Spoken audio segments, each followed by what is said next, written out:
Hi, I'm Ken Krell. Speakers, authors, coaches, thought leaders come to me to discover how they can take their current position and turn it into high-powered, high-profit, transformational digital events. I can do the same for you too. You're about to watch an excerpt of one of our online events that I think you may find very powerful. After that, I'll meet you and we'll talk about it. If you are a kid, probably this isn't for you. But if you're a parent or want to be a parent, want to have fun becoming a parent, you want to listen in because Madeleine Boskovitz is our special guest today. Hey, Madeleine, welcome aboard.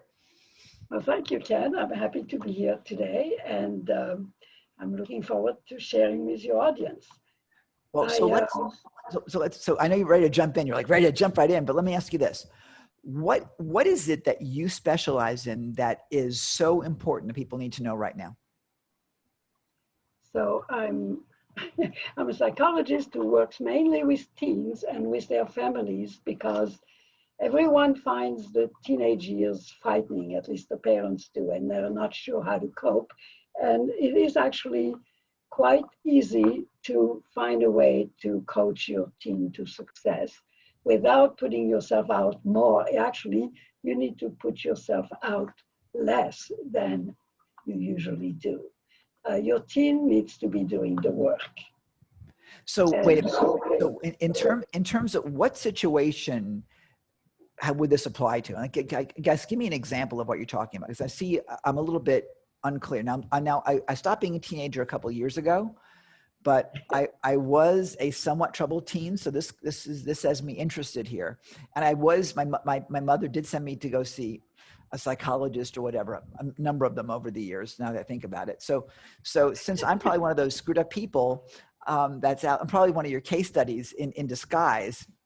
Just a couple of years on that. Tell me a little bit about how that relates. So one of the most important things to do with children of any age, even infants, is to promote their autonomy and independence. And this fosters self-awareness, responsibility for themselves, and their self-confidence, which is so important to have them develop. So let me give you an example. And this work, actually, I want to specify that I was inspired to do this work by a French therapist who was extremely popular, who had a radio show and really helped parents to manage their kids much better.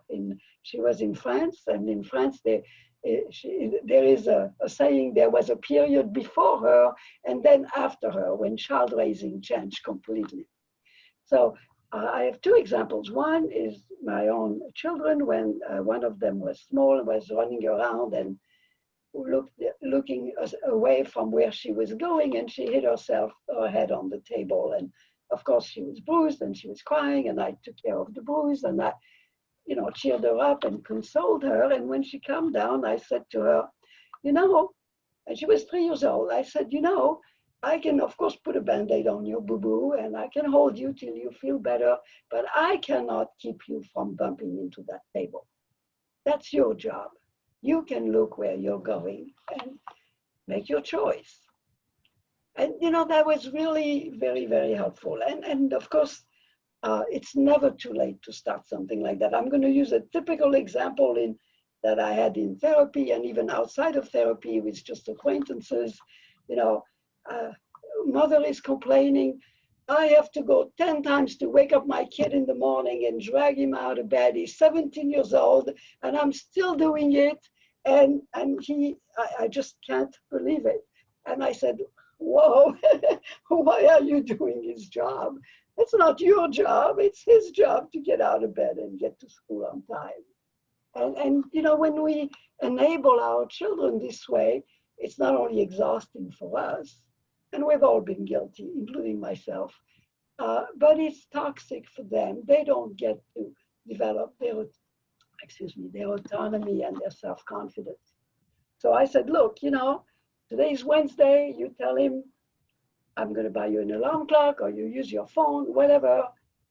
Monday, I'm done. I'm done waking you up in the morning. Starting Monday, always give them a little preparation time.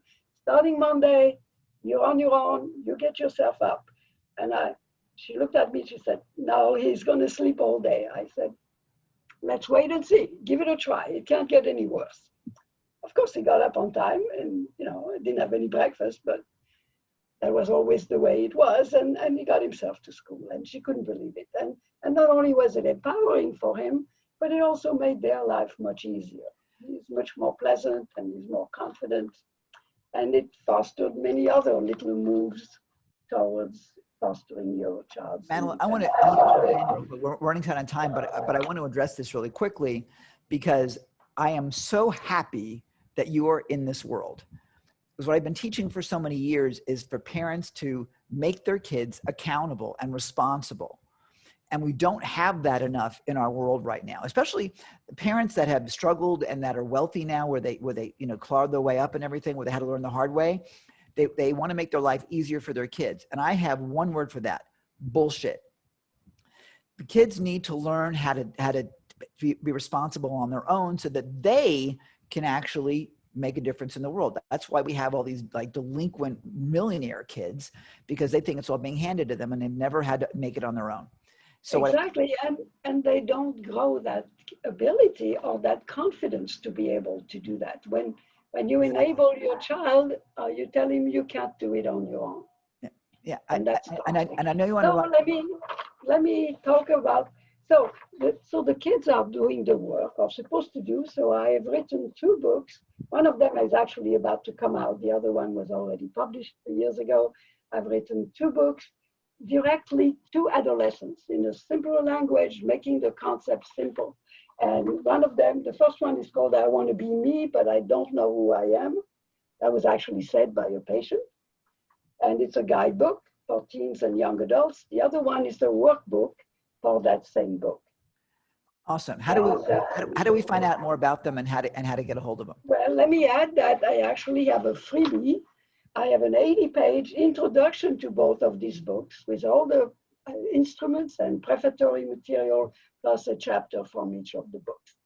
So I think that you could put this on with your notes, and people can go to my website or to the book's website. It's called I Want to Be Me, and obtain the free book. Awesome.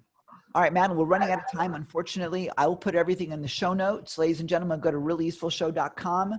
Look for Madeleine's name in our show listing, and you'll be able to grab that precursor, I guess, to the books, and grab them. Because I'll tell you what, from what I'm hearing so far, this is exactly what our society needs right now. Now, if only people will actually read it and do something about it, but that's out of my control. Ladies and gentlemen, the amazing Madeleine Boskovitz. Thanks for coming, Madeleine. So that's one short taste of how you can use the power of digital events to help people transform their lives and find a new way to live. Want to learn how you can put it to use in your own business? Well, stick with me for the Digital Events Essentials Plan. It's called DEEP. It'll take you through how you can plan, produce, and profit from your own online events. It's pretty great, it's pretty free, and I think you'll like it pretty much. So come join me. Click the link either in the description below or somewhere on this video itself, and we'll take you over there. It's completely free. I think you're going to love it, and it will give you the plan you need to plan, produce, and profit from your own digital events.